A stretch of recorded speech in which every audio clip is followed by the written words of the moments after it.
கவலைகள் தீர காரணம் நீதானையா. காலங்கள் மாற கவலைகள் தீர காரணம் நீதானையா. ஏசையா ஆதாரம் நீதானையா, ஆதாரம் நீதானையா.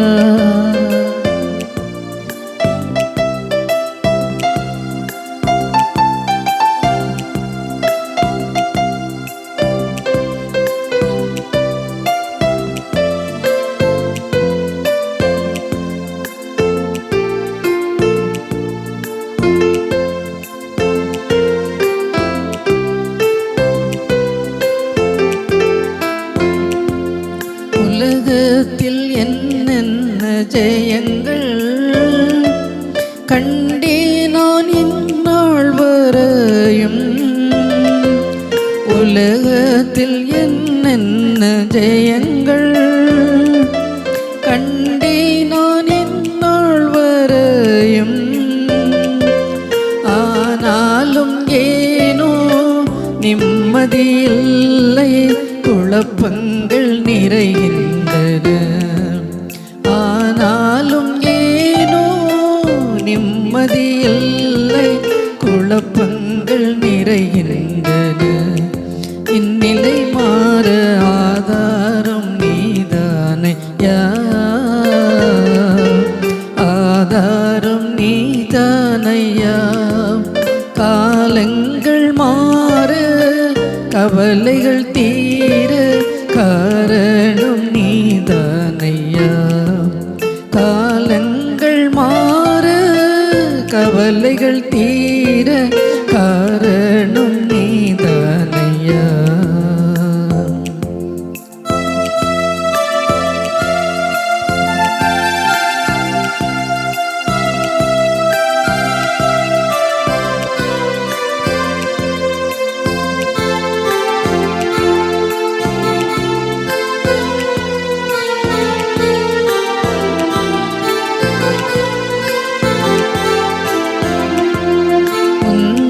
நின் சாட்சியாய் வாழ உள்ளத்தில் வெகு நாளையாசை. குந்தனின் சாட்சியாய் வாழ உள்ளத்தில் வெகு நாளையாசை. உம்மிடம் வந்தே உள்ளத்தை தந்தே சாட்சியாய் வாழ்ந்திருப்பே. உம்மிடம் வந்தே உள்ளத்தை தந்தே சாட்சியாய் வாழ்ந்திடுவே. ஆதாரம் நீதானையா, ஆதாரம் நீதானையா. காலங்கள் மாற கவலைகள் தீர காரணம் நீதானையா. காலங்கள் மாற கவலைகள் தீர காரணம் நீதானையா, ஆதாரம் நீதானையா, ஆதாரம் நீதானையா.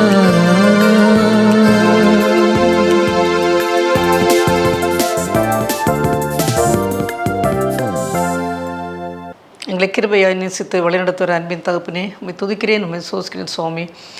திருமந்தற்றி மூலமாக செய்து கொடுப்பதற்கு அடிமையின் மேல் பாராட்டின மேலான தயவுக்காக உமக்கு நன்றி.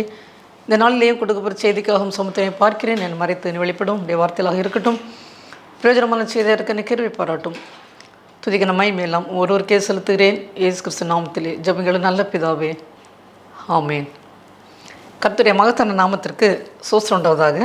இந்த நாளுக்குரிய செய்தியின் தலைப்பு, உன்னுடைய உண்மையான அடையாளத்தை கண்டறி, டிஸ்கவர் யுவர் ஓன் ஐடென்டிட்டி. இதற்கு ஆதாரமாக எடுத்துக்கொள்ளப்பட்ட வேத வசனம் 1 சாமுவேல் புஸ்தகம் 17வது அதிகாரம் 33வது வசனம். அப்பொழுது சவுல் தாவீதை நோக்கி, நீ இந்த பெலிஸ்தனோடு எதிர்த்து யுத்தம் பண்ண உன்னால் ஆகாது.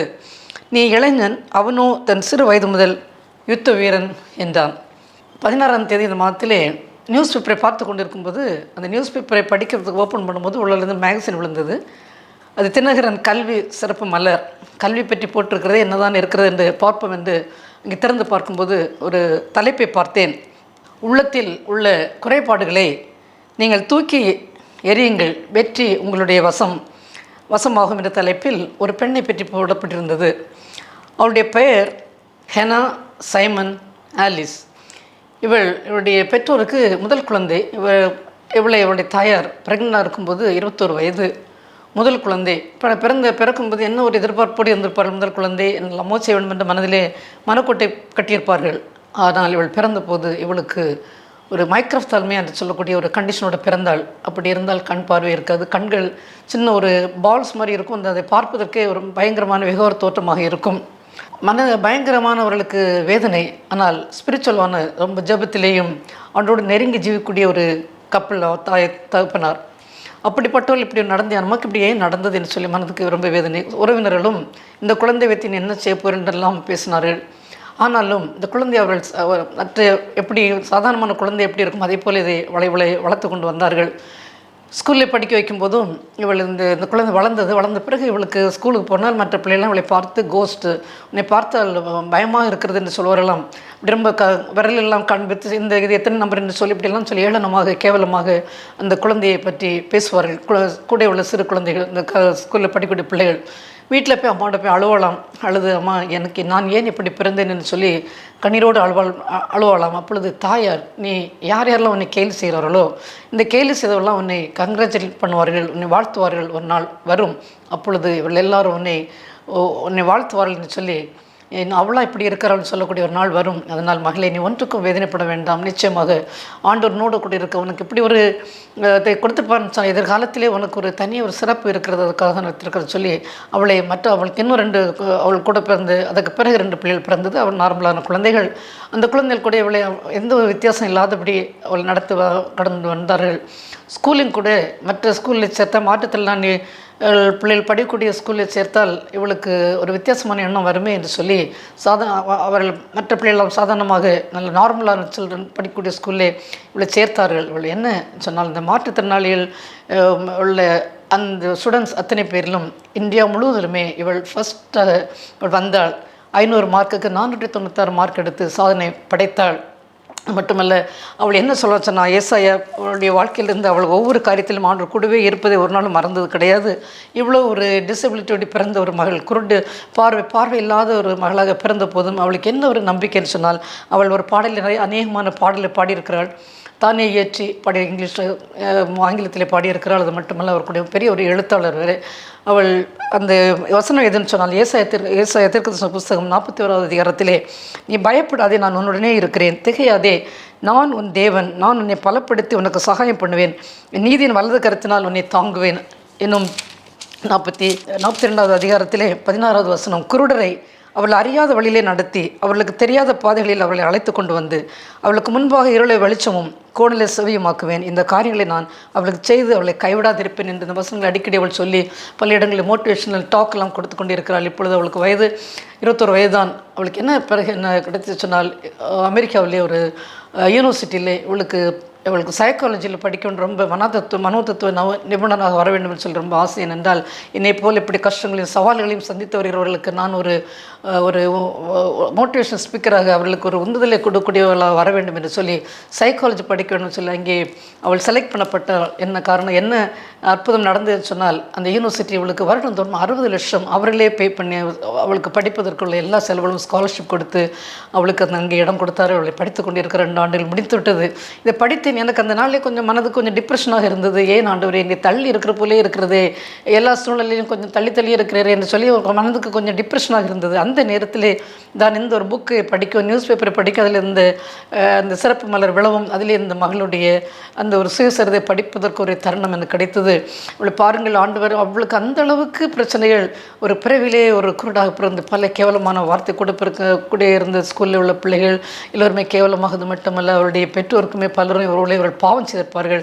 ஏன் இப்படி ஒரு முதல் குழந்தை இப்படி பிறக்க வேண்டும், இவர்கள் என்னதான் பைபிள் படித்தாலும் என்ன ப்ரேயர் பண்ணினாலும் ஏன் இவர்களுக்கு நடந்திருக்கிறது, ஏதோ அவர்கள் பாவம், நிச்சயமாக அவர்கள் ஏதோ பாவம் செய்திருக்கிறார்கள் அல்லது அப்படி மூதாதையில் பாவம் செய்திருப்பார்கள், இல்லை என்றால் இப்படி ஒரு காரியம் இப்படி ஒரு குழந்தை பிறக்காது என்றெல்லாம் கூட கேவலமான வார்த்தையில் பெற்றோருக்கும். ஆனால் அவர்களும் அவளுடைய முயற்சி விடாமல் இவளை இந்த நிலைமைக்கு கொண்டு வந்தார்கள். ஆனால் ஆண்டவர் அவளை அதிசயமாக உலகம் முழுவதும் அவளுடைய யூடியூபரில் பார்த்தோம்னு சொன்னால் அவருடைய பாடல்களும் அவளுடைய பேசுகின்ற டாக்கை கேட்டோம்னு சொன்னால் நமக்கு எவ்வளோ டிப்ரெஷன் இருந்தாலும் நமக்கு அந்த மூடு எலிவேஷன் ஆகிவிடும். எனக்கு அந்த நாளிலே இந்த படித்த உடனே எனக்கு ஒரு உந்துதலாக இருந்தது. அவள் அவ்வளோ தூரம் ஒரு டிசேபிள் பெண்ணாக இருந்தாலும் அவள் எந்த அளவுக்கு ஆண்டவரை ஒவ்வொரு நேரமும் அவர் நீ பயப்படாதே என்று சொன்ன வார்த்தையை பாடல் மூலமாகவும் மற்றவர்களுக்கு ஒரு உந்துதலை கொடுக்கக்கூடிய ஒரு ஸ்பீக்கராக இருக்கிறாள் என்று சொல்லி நான் இன்னும் கூட நான் கொஞ்சம் என்னுடைய மூடு சரியானது அதை படித்த பிறகு. ஆனால் நமக்குள்ள என்ன புதிந்து கிடக்கிறது, என்ன இருக்கிறது என்பதை நாம் பல நேரங்களில் என்ன செய்யணும்னு சொன்னால் நமக்கு நம்மை பற்றி ஒரு தாழ்வு மனப்பான்மை, ஏன் மற்றவர்களும் பற்றி பேசுகிறார்களே, ஏன் இப்படி நடக்கிறது, குடும்பத்தில் ஏன் இப்படி நடக்கிறதுலாம் பல நேரங்களில் நமக்கு எல்லோருக்கும் வரக்கூடிய ஒரு பல நேரங்களில் வரக்கூடியதான். எவ்வளோதான் நாம் மற்றவர்களுக்கு ஒரு போதிப்பு அட்வைஸ் சொன்னாலும் நமக்கு என்று வரும்போது சில நேரங்களிலேயே நமக்கு இப்படி சூழ்நிலை வருகிறது. ஆனால் நாம் கடவுள் நமக்கு எதற்காக நம்மை படைத்திருக்கிறார், என்ன பர்பஸ், நம்முடைய ஐடென்டிட்டி என்ன என்பதை நம்ம கண்டுபிடித்து விட்டோம்னு சொன்னால் தைரியமாக முன்னேறி செல்லலாம். பல வழியிலே விழுந்து விடுவோம், எழும்பினுடைய நமக்கு சந்தோஷமாக இருக்கும். பல வழியிலே எழும்பி விடுவோம், பல நேரங்களில் விழுந்தது திரும்பி எழும்ப முடியாமல் கூட நம்ம இருப்போம். ஆனால் இப்படிப்பட்டவருடைய ஒரு சுய சரிதையெல்லாம் படிக்கும்போது நமக்கு ஒரு உண்மையான சாட்சி எழுதலாம், ஒரு லிவிங் விட்னஸஸ் இதெல்லாம் பார்க்கும்போது நமக்கு ஒரு உந்துதலாக இருக்கும். வேதாந்தத்தில் நாம் இன்றைக்கு நாம் பார்க்க போகக்கூடிய காரியம் என்ன சொன்னால் எல்லோருக்குமே தெரிந்த சண்டே ஸ்கூல்லேருந்து பெரியவர்களுக்கெல்லாம் கிறிஸ்தவர்களுக்கெல்லாம் தெரிந்த ஒரு சம்பவம், கோலியாத் தாவீது அந்த ஒரு ஸ்டோரி. நல்ல வித்தியாசமான முறையிலே நான் பார்த்தோம் என்று சொன்னால் அது நமக்கு வாழ்க்கைக்கு நல்ல பிரயோஜனமான ஒரு பாடமாக இருக்கும். இந்த தாவீது ஈசாயினுடைய கடைசி மகன். அவருடைய மூத்த 3 மகன்களும் சவுலோடு கூட அந்த படையிலே அங்கே இருந்தார்கள், போர் வீரர்களாக அங்கே இருந்தார்கள். ஆனால் இவரோ தாவீது ஆடுகளை மேய்த்து கொண்டே இருந்தார். தகப்பனார் அவரை பார்த்து சொல்கிறார், நீ போய் கொஞ்சம் பால் கட்டி இன்னும் வயிறு வறுத்த பயிறு இன்னும் எல்லாம் அப்பமெல்லாம் கொடுத்து நீ போய் அங்கே போய் சகோதரர்களை பார்த்து கொண்டு வா என்று சொல்லி அனுப்பிவிடுகிறார். இவர் அங்கே தனக்கு இருந்த ஆடுகளை ஒருத்தரை ஒப்படைத்து விட்டு அங்கே போய் பார்க்க போகிறார்.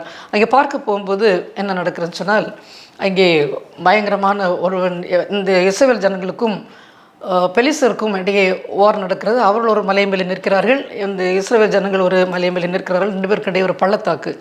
இவன் அங்கே கோலியாத் என்று சொல்லக்கூடிய இவன் பயங்கர 9 அடி 9 feet அப்படின்ற அளவுக்கு அவன் உயரமுள்ளவன். அவன் என்ன சொல்கிறான், இஸ்ரவேல் ஜனங்களை இவங்களை பார்த்து இவன் சொல்கிறான், உங்களில் யாராவது நீங்கள் வெற்றி கொண்டால் நாங்கள் உங்களுக்கு அடிமலாக இருக்கிறோம், வேலைக்காராக இருக்கிறோம். ஆனால் நீங்கள் எங்களுக்கு அப்படி செய்ய முடியும்னா நீங்கள் எங்களுக்கு வேலைக்காரர் பேர் சொல்லி அவன் பயங்கரமாக அவன் அணிந்திருக்கிறது எல்லாமே வெண்கலம் தான். சீரா, தலை சீரா, இன்னும் மார்பகம், கவசை, காலில் போட்டுக்கிற அணைகள் எல்லாமே வெண்கலத்தினால் செய்யப்பட்டது. அவ்வளோ ஒரு பெரிய ஒரு மனுஷன். அவனை பார்த்தாலே மக்களுக்கு ஒரு பயம், இவனுக்கு எதிராக என்ன செய்ய முடியும், தயாராக இருந்தார்கள். பெலிஸ்தரோடு யுத்தம் செய்வதற்கு தயாராக இருந்த மக்களுக்கு இவன் சொன்ன வார்த்தையை பார்த்த உடனே அவள் பயந்து எல்லாம் 40 நாள் இவன் 40 நாட்கள் இப்படியே அந்த வார்த்தையை சொல்லிக்கொண்டு இந்த இஸ்ரவேல் ஜனங்களுக்கு எதிராக அந்த வார்த்தையை சொல்லிக்கொண்டு இருந்தான். திரும்ப இவன் பார்த்தா தாவீது பார்க்கும்போது இவன் என்ன விருத்த சேனை பண்ணாதவன் அல்லவோ, இவன் நம்முடைய தேவனுடைய இஸ்ரவேலின் இராணுவத்தின் சேனை தலைவனுடைய மக்களை தலைவனுடைய இஸ்ரவேல் ஜனங்களை இவன் இப்படி பேசுகிறானே என்று சொல்லி அவருக்கு பயங்கர கோபம்.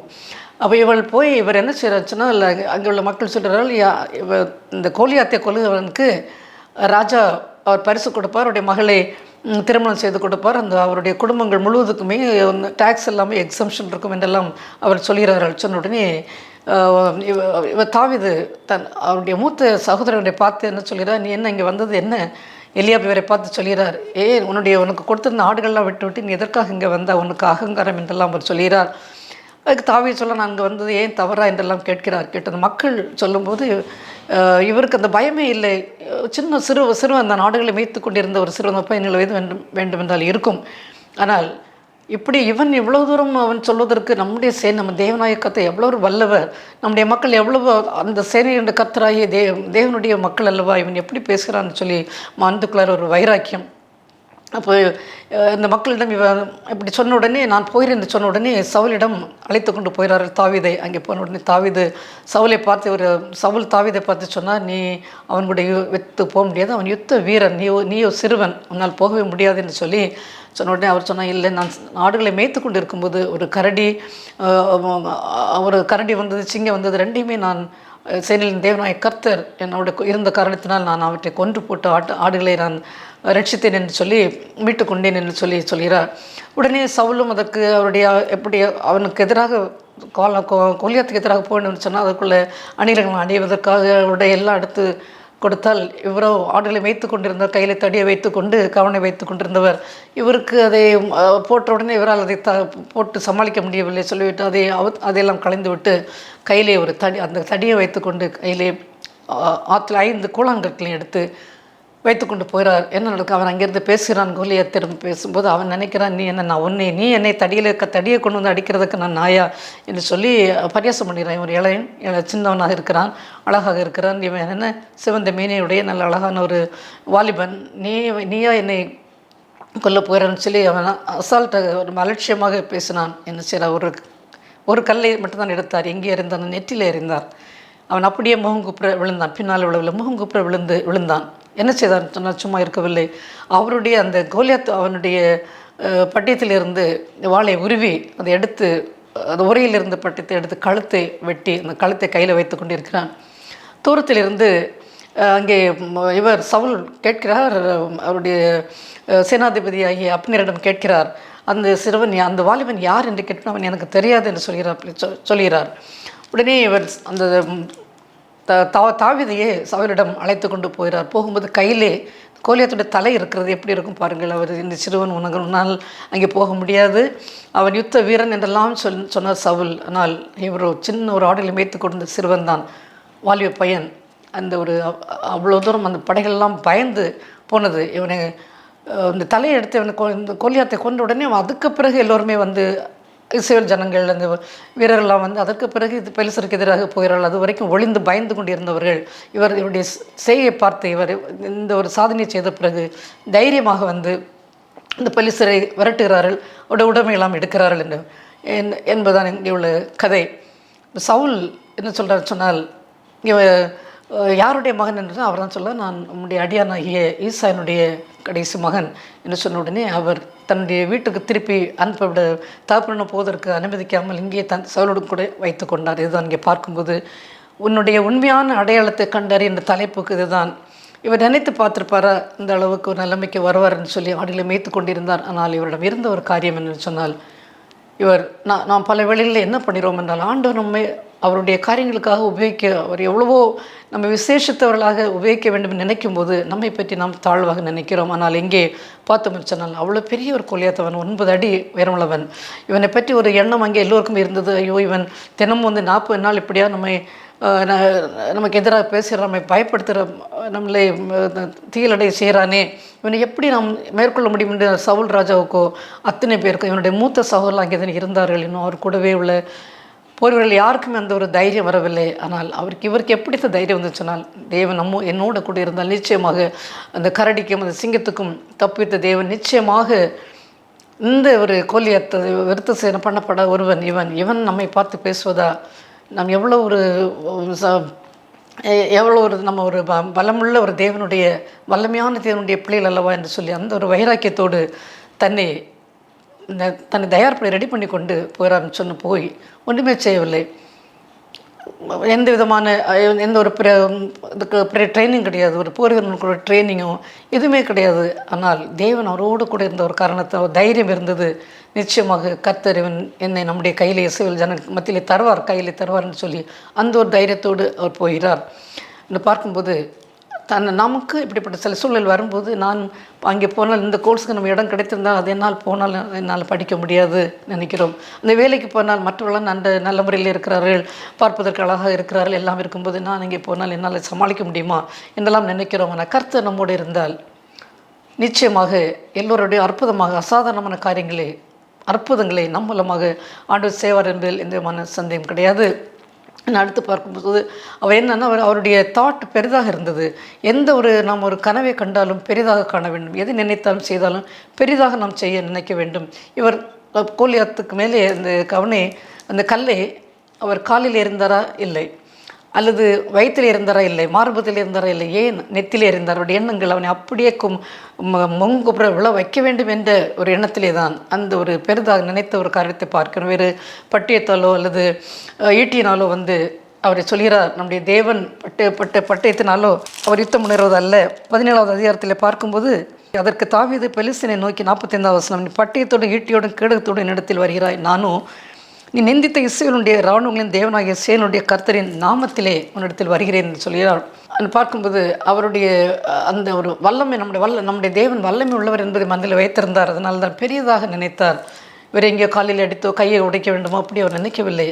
நீர் நெற்றிலே தாவீது எறிந்தார், இந்த கவனை எறிந்தார் என்று பார்க்கும்போது எவ்வளோ பெரிதாக நம்முடைய சிந்தனைகள், நம்முடைய எண்ணங்கள், ஒரு நாம் பிறந்திருக்கிற இடங்கள், குடும்பங்கள் அல்லது சமுதாயம் எதுவாக இருந்தாலும், ஜாதியோ எதுவாக இருந்தாலும், நாம் கீழாக இருந்தாலும் நம்முடைய சிந்தனைகள் பெரிதாக இருந்தால் நிச்சயமாக பெரியவர்களாக நாம் வர முடியும் என்பதில் இந்த சந்தேகம். நமக்கு எந்த விதமான ஒரு அங்கவீனங்களோ வேறு எந்த பிரச்சனை இருந்தாலும் இந்த ஒரு எந்த அளவுக்கு பாடல், அநேக பாடல் புக்ஸில் எழுதியிருக்கிறாள். இப்பொழுது அமெரிக்காவில் போய் படிக்க போய் வளர்ந்து அந்த 4 இயர்ஸ் கோர்ஸை முடித்து நான் அது சப்ஜெக்டாக வேறு சப்ஜெக்டாக எதை எடுத்திருக்கான்னு சொன்னால் மியூசிக்கும் ரைட்டிங் பற்றி அவள் எடுத்திருக்கான்னு சொன்னால் எதிர்காலத்திலே நான் பெரிய காரியங்களை சாதனை இன்னும் நான் அதிகமாக படைக்க வேண்டும் என்ற அவளுடைய எண்ணங்கள். அவளுக்கு இயலாமையை அவள் நினைக்கவே இல்லை. பல கஷ்டங்கள், பல ஏளனமான வார்த்தைகளெல்லாம் பெற்றோரும் அவளும் சமுதாயத்திலே ஸ்கூலில் அவள் படிக்கும்போதும் பயங்கரமாக அந்த மாதிரி சூழ்நிலாம் கடந்து சென்றவள் தான். அதையெல்லாம் அவள் என்ன எடுத்துக்கொண்டாள் சொன்னால் ஸ்டெப்பிங் ஸ்டோனாக எடுத்து இவ்வளோ ஒரு நிலைமைக்கு வந்திருக்கிறாள். தாவீது அது போல் அவரே வீட்டில் கடைசிமான அவள் ஆடுகள் மேய்க்க மற்றவர்களெல்லாம் போருக்கு அனுப்பிவிட்டு இராணுவத்துக்கு அனுப்பிவிட்டு இவரை ஆடுகளை மேய்க்க அனுப்பி வைத்தார். அங்கே மூத்தவன் என்ன சொல்கிறான், நீ என்ன உனக்கு இங்கே வருவதற்கு என்ன உனக்கு அகங்காரமாக என்றெல்லாம் தன்னுடைய மூத்த சோர் அவரை பார்த்து சொல்கிறார். ஆனால் அவர் அதையெல்லாம் நினைக்கவில்லை. கர்த்தர் என்னோடு இருந்தால் அவர் பெரிய காரியங்களை செய்வார். ஜனங்கள் அந்தளவு மோசமானவர் கிடையாது. அவருடைய விசேஷமான ஜனங்கள் இவன் போய் இந்த பெலிஸ்தீன் நம்மை இப்படி பேசுவதா என்று நினைத்தார். ஆனால் பல நேரங்களிலே நமக்கு பல தடைகள், பேரியர்ஸ் இருக்கும். அதையெல்லாம் நாம் உடைத்து விட்டோம் என்று சொன்னால் அதற்கு பிறகு உள்ளவர்கள் இவன் முதலிலே இந்த இராணுவ வீரர்கள் இந்த இராணுவ வீரர்கள்லாம் பயந்தார்கள். இவன் 40 நாள் அப்படி ஒரு சேலஞ்சாக பேசிக்கொண்டு இருக்கும்போது இவர் வெளியிலே வரவே இல்லை, பயம். ஆனால் தாவீது அவரை கொன்ற உடனே எல்லாரும் பெலிஸ்தரோடு யுத்தம் பண்ணான்னு சொன்னால் பல நேரங்களில் பல பேரியர்ஸ் நமக்கு இருக்கும். அது தைரியமாக இதுவரை அதை செய்யவே இல்லை, நம்மால் எப்படி முடியும் என்று நாம் நினைக்கக்கூடாது. அப்படி நினைத்தோம் என்று சொன்னால் நிச்சயமாக அதையெல்லாம் தடைகள் எல்லாம் தாண்டி நாம் வரவே முடியாது. நாம் யார் என்பதை நாம் கண்டுபிடிக்கவும் முடியாது. கடவுள் ஆண்டவர் எதற்காக நம்மை இந்த உலகத்திற்கு படைத்திருக்கார் என்பதை கண்டுபிடிக்க வேண்டும் என்று சொன்னால் இப்படிப்பட்ட தடைகளையும் வரக்கூடிய எல்லா சோர்வுகள், சவால்களை எல்லாம் நாம் தாண்டி வந்தோம் என்று சொன்னால் தான் நமக்கு தெரியும் எதற்காக நாம் இந்த உலகத்தில் பிறந்திருக்கிறோம் சொல்லி ரோஜர் பானிஸ்டர் சொல்லக்கூடிய ஒருவர் அவர் ஓட்டப்பந்தய வீரர் 1965 1945 வருடம் வரையிலும் 1 மைல் தாண்ட வேண்டும் என்று சொன்னால் 4 நிமிஷத்துக்கு குறைவாக தாண்டவே முடியாதுன்னு சொன்னால் எல்லோரும் நம்பியிருந்தார்கள். நிறைய 25 வேர்ல்டு ரெக்கார்டில் இருந்தது. அந்த 4 நிமிடத்திலே ஓடுவது தான் மேக்ஸிமம் 4 நிமிடமாகவும் 1 மைல் தான் இருந்தது. ஆனால் 1954 வருடத்திலே இந்த ரோஜர் பானிஸ்டர் 1 மைலை 3 நிமிடம் 59.4 வினாடியிலே அவர் ஓடி முடித்தார் என்ற ஒரு ரெக்கார்டை அவர் பிரேக் பண்ணினார். அந்த பேரியரை உடைத்தார். அதுக்கு முன்பதாக 4 நிமிடத்துக்கு குறைந்ததாக யாருமே ஓட முடியாது என்று வரலாற்றில் இருந்தது. பல ஹியூமன் அதுக்கு மேலே ஓட முடியவே முடியாது என்றெல்லாம் சொல்லி நினைத்திருந்தார்கள். ஆனால் இவரோ 3 நிமிடங்கள் 59.4 வினாடியிலே அவர் ஓடி சாதனை படைத்தார். அதற்கு பிறகு அப்படியே எல்லோரும் அநேகமான ஓட்டப்பந்தய வீரர்கள் அந்த டைம்லே ஓடி சாதனை படைக்கிறார்கள். ஆனால் அது வரையிலேயும் இவர் ஓடுது வரையிலும் 4 நிமிடத்திற்கு குறைந்து ஓடவே முடியாது, 1 மைலை தாண்ட முடியாது என்று சொல்லியிருந்தது. இந்த பேரியரை உடைத்தார். இங்கே எப்படியாக தாவீது அந்த கோலியாத்து சொன்ன அந்த வார்த்தைகளெல்லாம் அந்த பயமுறுத்தி கொண்டிருந்தானே அதை உடைப்பதற்கு தாவீது வந்தார். எப்படி வந்தார்னு சொன்னால் அவர் ஆண்டவரை தன்னோட கூடவே வைத்திருந்தார். ஆண்டவர் அவர் பட்டயத்தோடும் அவர் போர் செய்கிறவர் அல்ல என்று சொல்லி அவர் சொல்கிறார்.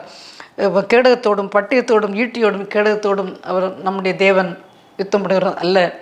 அந்த சேனையின் தேவனாகிய கர்த்தருடைய பலத்திலே இவன் போன ஒரு காரணத்தினால்தான் ஒரு கல்லை வைத்து அந்த கோலியாத்தை அப்படியே முகங்குப்புற விளைச்சதான்னு சொன்னால் நாம் சிந்து பார்க்க வேண்டும். உலகத்திலே பாடுகள் உண்டு, கஷ்டங்கள் உண்டு, நமக்கு அநேக பேரியர்ஸ் உண்டு. நாம் சும்மா நம்ம வாழ்ந்தோம் என்று சொல்லி ஏதோ சாதாரணமான வாழ்க்கையை வாழ்ந்து கொண்டு போனோம், அதில் எந்த விதமான ஒரு ஸ்பெஷலும் கிடையாது. ஆனால் கஷ்டங்கள் பாடுகள் வரும்போது நாம் எப்படி எழும்பி நிற்கிறோம், அந்த தடைகளின் மத்தியிலேயும் நாம் தாண்டி எப்படி முன்னேறி செல்கிறோம், மேலே போய் மேலே போகிறோம் என்பது அந்த ஒரு எண்ணம் நமக்கு இருந்தால் சொன்னால் நிச்சயமாக நம் இலக்கை அடைய முடியும். ஆனால் நம்முடைய சிந்தனைகள் பெரிதாக இருக்க வேண்டும். நாம் போடுகிற ஒரு கனவு பெரிதாக இருக்க வேண்டும். சின்னதாக போட்டால் அந்த நிச்சயமாக மேலே வர முடியாது. நாம் நினைப்பு இவர் எப்படியாக அந்த கோலியாத்தை எப்படி தாவீது மேற்கொண்டாரோ அதுபோல் நாமும் அவர் ஒரு பெரிய அந்த போர்கள் அணியக்கூடிய எந்த விதமான அவன் கோலியாத்து எல்லாமே வெண்கலத்தினால் எல்லா ஆர்னமெண்ட்ஸ் அவன் போட்டிருந்தான். ஆனால் இவரோ வெறும் தடி கையிலே வைத்திருந்தார், அந்த குழாங்கல், ஒரே ஒரு கவன், அவ்வளோதான். அவன் அப்படியே கொண்டு விட்டார்னு சொன்னால் நாம் சிந்து பார்க்க வேண்டும். நமக்கு பெரிய பெரிய காரியங்கள் தேவையில்லை. ஆண்டவர் நம்மோடு கூட இருந்தால் அநேக அற்புதங்களை அவர் நமக்கு செய்வார். கஷ்டங்கள் வரத்தான் செய்யும், பாடுகள் வரத்தான் செய்யும். ஆனால் அதன் மத்தியிலேயும் ஆண்டவர் மற்றொரு முன்பதாக இவர்களுக்கு எப்படி இவ்வளோ தூரம் வித்தியாசமாக நடக்கிறது என்று காணும்படியாக கர்த்தர் நமக்கு நிச்சயமாக செய்வார் என்பது இந்த மன சந்தேகம் கிடையாது. நான் மட்டும் தளர்ந்து போகாத பல நேரங்களில் சூழல் வரத்தான் செய்யும். எனக்கு இப்படி தான் வந்த நேரத்தில் இந்த ஹெனாவை பற்றி எனக்கு படிக்க ஒரு சந்தர்ப்பம் கிடைத்தது. அது எனக்கு இன்னும் ஒரு உந்துதலாக இருந்தது. இதை பார்த்து கொண்டிருக்கிற உங்களில் யாராவது ஏன் இப்படி வாழ்க்கை போய்கொண்டே இருக்கிறது, ஆண்டவர் நம்மோடு இல்லையா, எல்லாம் தானே ஒழுங்காக ப்ரேயர் பண்ணுறோமே, சர்ச்சுக்கு போகிறோமே, எல்லாம் செய்கிறோமே, ஏன் நமக்கு இப்படி வருகிறது என்று சொல்லி நாம் நினைக்கலாம். மற்றவர்களும் இவர்கள் ஏதாவது பாவம் செய்திருப்பார்கள், தவறு செய்திருப்பார்கள், இவர்களுக்கு இப்படி நேர்ந்து என்று கூட பலரும் கேலியாக சொல்லலாம். யார் எப்படி சொன்னாலும் சரி, நாம் கர்த்தருக்கு பயந்து ஒரு கற்பனைக்கு கீழ்ப்படிந்து நடந்தோம்னு சொன்னால் யாருக்கும் பயப்பட வேண்டிய தேவையில்லான ஒரு இயேசு கிறிஸ்து என்னெல்லாம் சொன்னால் சாப்பிட்டால் ஒரு பெரிய சாப்பாடு பெரியர்னு சொல்வார்கள். அப்படியே அவர்கள் எதை செய்தாலும் குற்றம் கண்டுபிடித்தே பின்னாலே பரிசேயர் சதுசேயர் வேதப்பரலாம் போய்கொண்டிருந்தால் அவருக்கே அந்த ஒரு நிலைமை என்றால் நாம் அவர் பக்கம் நிற்க முடியுமா? எல்லாவற்றையும் சகித்து எந்த இடத்துல நாம் விட்டு கொடுக்க வேண்டுமோ, எந்த இடத்துல மன்னிக்க வேண்டுமோ, எந்த இடத்துல நாம் அன்பு செலுத்த வேண்டுமோ, தாழ்மையாக கீழ்ப்புக்கு ஆண்டோருக்கு பயந்து நாம் நடந்து சொன்னால் நிச்சயமாக அவர் நம்மை உயர்த்துவார். கஷ்டங்கள் பாடல் மத்தியிலேயும் அவர் நம்மோடு கூட இருந்து உயர்த்துவார். நம்ம பயப்பட வேண்டிய தேவையை கிடையாது. கர்த்தர் நம்மோடு இருந்து நம்ம காரியங்களை வாய்க்க போன விதமான சந்தேகமில்லை. கர்த்தர் தாமே செய்தியை ஆசீர்வதிப்பாராக. ஜெபம் செய்வோம்.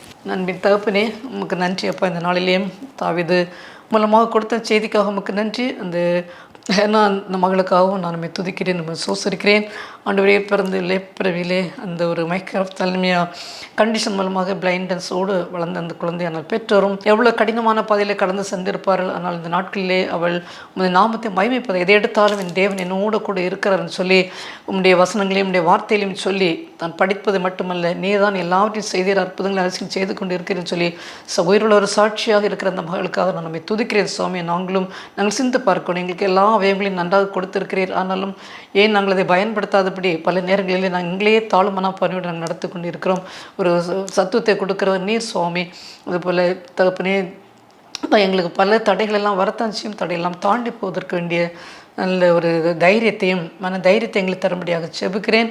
சோர்ந்து போகிறவர்களுக்கு சத்தத்தை கொடுக்கிறவர் நீதாமே. எங்களை எல்லா தடைகளையும் நீர் நீக்கி தடைகளை நீக்கும் என்று கேட்கவில்லை சுவாமி. இந்த தடைகளை தாங்கள் தாண்டி போதக்கூடிய சக்தியும் பலத்தையும் தர வேண்டுமா என்று ஜெபிக்கிறேன். துதிகன மகிமையெல்லாம் ஒருவருக்கே செலுத்துகிறேன். இயேசு கிறிஸ்து நாமத்திலே ஜெபங்களை நல்ல பிதாவே, ஆமென்.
Thank you.